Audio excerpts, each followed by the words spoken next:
Hello everyone, I want us to work out this math problem.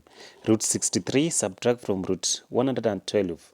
So root 63 can also be written as multiplied by the root of 7.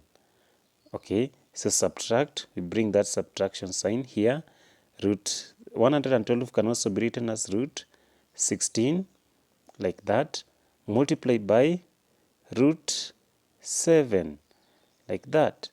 So root 16 multiplied by root 7 brings root 112. So from here, we can easily find root 9. So root 9 is 3 multiplied by the root of 7 there.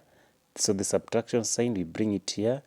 Root 16, you can get it, and root 16 is 4 multiplied by root 7, like that. So the next step, we shall have 3 root 7. 3 can also be written as 3 root 7, that way. Then we subtract from the subtraction sign.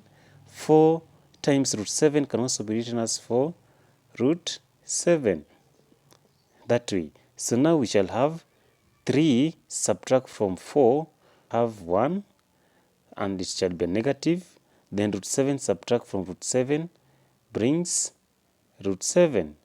So the answer is minus 1 root 7. Thank you.